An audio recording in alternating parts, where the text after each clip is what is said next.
Pendidikan anak-anak usia dini seyogyanya dirancang untuk mampu mengembangkan latih gerak motorik maupun kognitif bagi anak-anak, termasuk bagi anak-anak berkebutuhan khusus. Namun selama masa pandemi ini anak-anak umumnya hanya belajar dari depan komputer. Lalu bagaimana menghadirkan belajar di rumah yang juga mengembangkan latih gerak motorik dan juga kognitif pada anak? Kita akan membahasnya bersama pemerhati anak dan pengajar bagi anak-anak berkebutuhan khusus tingkat sekolah dasar, Rina Oktavia. Selamat pagi Mbak Rina. Selamat pagi Mbak Maria.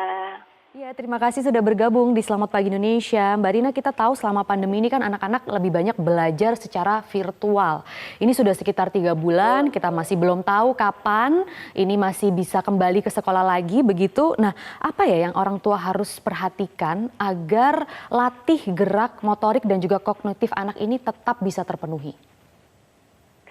Ya, pertanyaannya ini dialami hampir semua orang tua ya. Karena memang otomatis kalau moda daring itu sangat berbeda dengan ketika tatap muka di dalam kelas. Yang perlu diperhatikan adalah dalam satu hari berapa jam sih anak-anak itu berada di depan layar. Apabila hari ini ada jadwal dia online, ada jadwal dia kelas daring, maka kurangi screen time dia.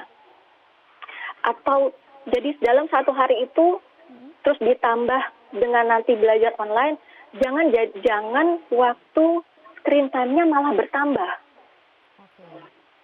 Karena nantinya jadi maksimal itu waktu screen time berapa memang Mbak? Masing-masing berbeda, masing-masing usia anak juga berbeda.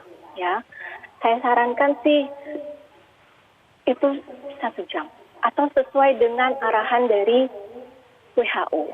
Ini yang di luar dari belajar virtual ya untuk screen time maksudnya ya, Mbak Rina? Iya, betul. Oke. Karena Kemudian? Kemudian coba sebelum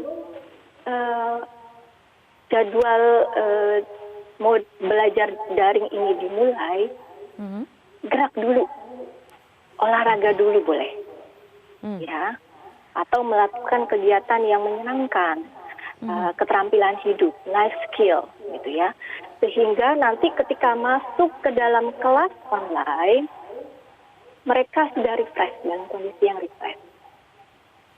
Oke.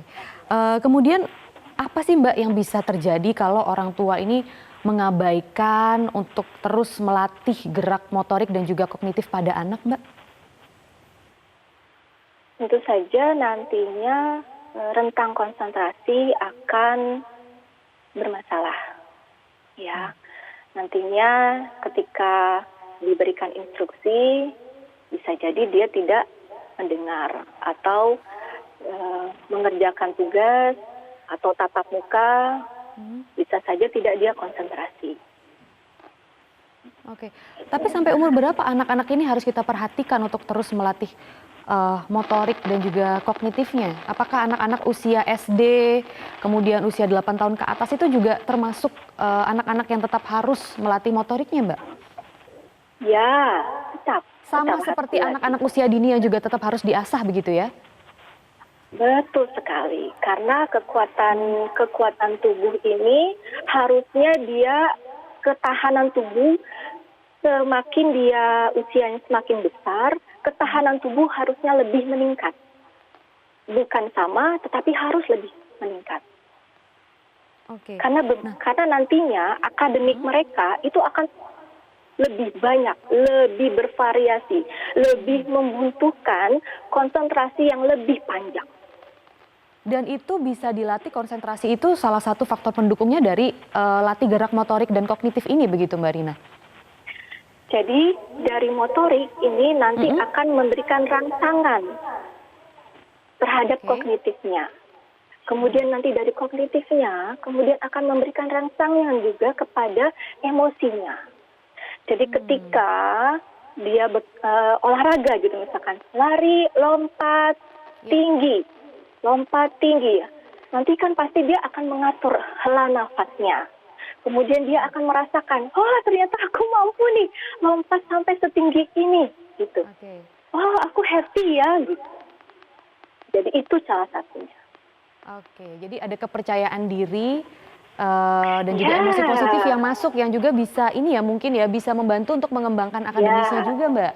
Oke, ini menarik betul sekali. hubungannya ini yang mungkin orang banyak yang belum menyadari, banyak orang tua yang belum menyadari hal ini. Tapi itu dia tantangannya. Karena kan kalau untuk sekolah secara virtual ini apalagi untuk anak-anak yang sudah masuk usia SD, usia 8 tahun ke atas, orang tua hanya fokus untuk memperhatikan agar tugas-tugasnya secara virtual ini terselesaikan dengan baik dan anak-anak juga lebih fokus ke sana begitu. Sedangkan kalau di sekolah kan ada waktu bermain dengan teman-teman yang pasti ada gerak motorik yang berlebih. Nah, bagaimana itu bisa kita pindahkan begitu loh Mbak ke rumah? Kegiatan apa saja sih yang bisa kita lakukan? Banyak, tapi saya rasa ada alangkah baiknya orang tua ini bersinergi dengan gurunya. Hmm. Karena mungkin gurunya juga tahu ini sebenarnya anak ini butuh kegiatan olahraga, geraknya seperti apa, Mm-mm. gitu ya. Oke. Jadi nanti bisa juga nanti, oh oke, bisa seperti ini. Oke, olahraga mungkin bisa pilih yoga atau Mhm. pemanasan 10 menit atau apa namanya aerobik yang ringan, intensitas Mhm. ringan kah, intensitas yang lebih naik lebih tinggi kah, gitu ya. Oke, oke. Nah itu dia Mbak menjawab tantangannya karena mungkin juga selama ini guru-guru lebih fokus kepada tugas-tugas akademis dari sekolah yang memang juga sudah cukup banyak ya selama pandemi ini. Nanti tapi kita akan membahas lebih lanjut bersama Mbak Rina, kita harus jeda terlebih dahulu Mbak. Jadi pemirsa untuk mengikuti kelanjutannya jangan kemana-mana, tetaplah bersama kami di Selamat Pagi Indonesia.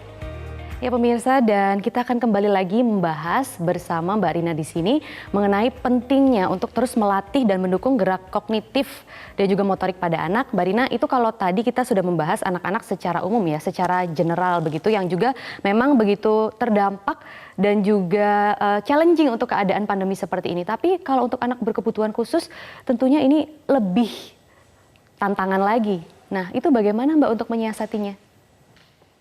Betul sekali Mbak Maria, karena anak-anak yang berkebutuhan dia punya kebutuhan yang lebih spesifik, gitu ya. Nah, caranya perlu di ketik perlu di sini perlulah kita ini kolaborasi antara orang tua, kemudian guru, dan perlu dicek ya, apakah anak berkebutuhan ini dia sedang pada saat sebelum pandemi ini, apakah dia menjalani terapi, ya? Karena umumnya nih yang terjadi saat ini, ketika pandemi kemudian ditetapkan sekolah dari rumah, bekerja dari rumah, otomatis kegiatan terapi terhenti. Kegiatan kunjungan ke tempat terapi, melakukan terapi terhenti. Ya, maka kolaborasilah, sinergi antara orang tua, terapis, dan guru. Mengapa? Karena masing-masing punya area keahlian masing-masing. Ya, jadi kalau misalkan anak berkebutuhan A, contoh kasus misalnya Down syndrome, usia 9 tahun. Dia apa yang pada saat itu dia sedang menjalani terapi apa? Oh, bicara misalnya. Atau fisioterapi atau dia okupasi. Maka usahakan ini tidak berhenti. Baik. Ya. Ya, jadi biarkan nanti ada kerjasama antara orang tua, kemudian dari pihak medis ya, dalam di sini dalam arti terapis dan sekolah. Baik. Ya, Dan Mbak Rina terakhir ini mungkin adakah tips tertentu begitu yang harus orang tua ketahui untuk terus dapat melatih gerak motorik dan juga kognitif seimbang pada anak sehingga tercipta pembelajaran yang ideal dan seimbang layaknya seperti berada di sekolah begitu Mbak? Oke, yang perlu dipahami adalah saat ini bukan kondisi normal. Ya, kondisi normal bukan. Jadi kita berada dalam situasi dan kondisi yang jauh berbeda. Ya, maka apabila satu kegiatan, misalnya satu program ini sudah dibuat, maka kerjakanlah dengan sungguh-sungguh. Dalam arti, ya saya paham ya, kita paham bahwa banyak orang tua yang juga masih banyak tugas-tugas pekerjaan di rumah, dari kantornya, dari bekerja dari rumah. Maka alokasi waktu, kemudian kerjasama dengan guru, ini sangat-sangat penting. Baik. Dan rutinitas. Rutinitas itu betul-betul harus terjaga. Ya, ritmenya anak ini harus terjaga. Kalau pagi dia bangun jam 6, usahakan terus begitu. Baik. Ya. Oke. Kemudian kegiatan olahraga. 5 menit, 10 menit, berapa?